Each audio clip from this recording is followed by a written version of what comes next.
You guys put your hands together for all the guys that are busting ass, making comedy work in this town. And thank y'all so much for being a part of it. We're going to keep the show moving right along. Please make some noise for your next comedian. Coming to the stage next, Mr. Daniel Mule, everybody. Let him hear it. Come on.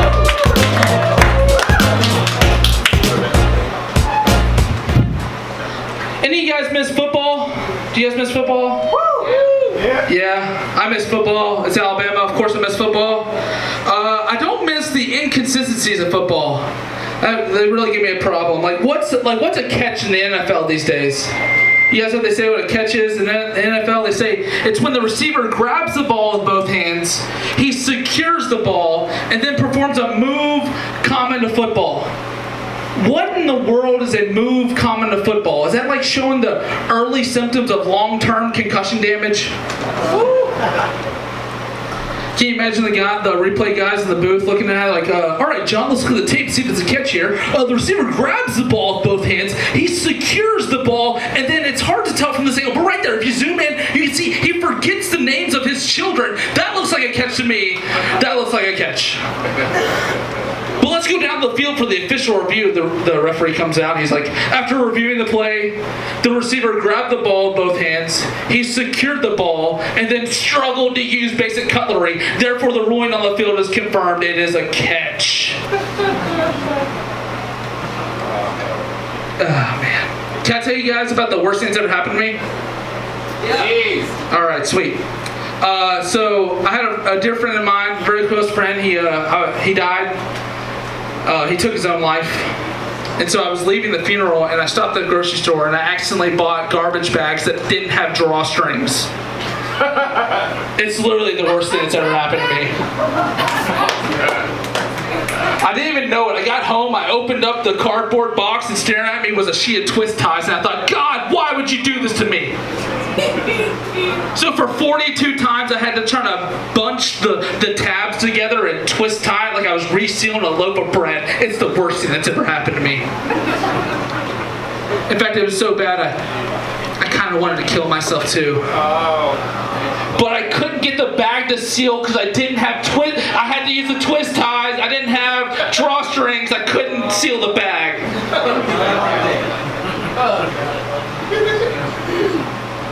Speaking of, I had to go to the doctor recently, and my doctor's kind of weird. He started asking me really weird questions, stressed me out.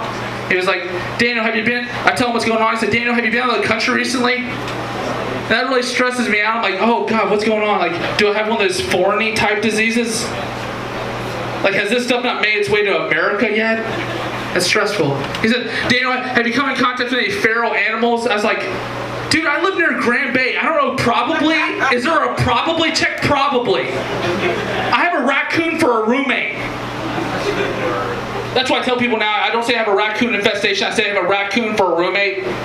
And that dude's a jerk. He never unloads the dishwasher. Well, anyway, my doctor tells me, he says, Dan, I need to get a sample from you. And do you guys know what I mean when I say a sample? Shit. I don't mean a blood sample, I mean a butt sample, like from my butt. He wanted me to poop in a cup.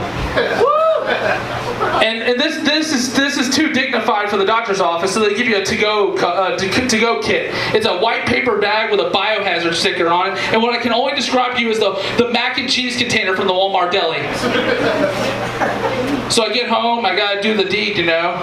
And there's no instructions, by the way, no instructions. So I just kind of straddle the bowl and go for it. I felt like I was playing catch with myself. It was like I was a human froyo machine. And I'm trying to rotate the cup as hard because I want to get the perfect swirl. I got a little bit on the side, had to like clean it up a little bit, you know. And then I gotta bring it back. I gotta bring it back to him in the white paper bag with the biohazard sticker. I walk through the doctor's office. Everyone knows I have my brown soup in there, temperature about 92 degrees Fahrenheit. The only way it would have been more embarrassing is if I had to bring it back in one of those clear book bags and get to inner city schools. And by the way, why are we still checking people's poop to see if they're sick? That's like how you see a dog is sick. It's like, oh man, Rocky, he's got diarrhea. He probably ate some leaves or a battery. Anyways, it turns out I had carpal tunnel, and I will not be seeing that doctor again. Speaking of dogs, my dog was sick recently. That sucks. So I had to take my dog to the vet. That sucks. And my wife said that my dog had a yeast infection. That sucks. Because she sends you to the store to get monostat, but she doesn't tell you there's no such thing as dog monostat. So you end up on the dog bed aisle asking people where monostat is, looking like a real weirdo. Turns out it's just regular monostat applied on a dog. So the worker's nice enough to redirect me to the shelf. Do you guys know what I mean? The shelf. It's like the collection of every embarrassing item that you ever wouldn't want to buy. You wouldn't want your grandma to see you buying, like your condoms, your douches, your lubes. But it's right next to the incontinence section, so your grandma sees you buying it anyway. So I head that way. But I know the rules of the shelf. Like, one, you don't linger. You know, you're not hanging out there. You're not like Vagisil equate. You just know what you're going and you get it and you're gone. You know, and you wait your turn. So I go to the shelf. I see someone standing there. I'm like, cool. All right, so I head to the decorative towel section. There's a guy there. I'm like, hey, man, are you next? He's like, yeah, I'm next. And I go after him. He's got dibs.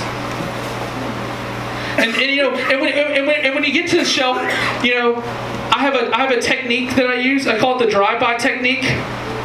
You know, so I hit it like condom, douche, lube, monostat, got it, boom, I got it, I'm out. I got mine. Why is the shelf not alphabetized? That would make things a lot easier. So I get my monostat, I'm heading out, and the whole way home I'm thinking, how the hell am I going to cover this in peanut butter? Thank you guys.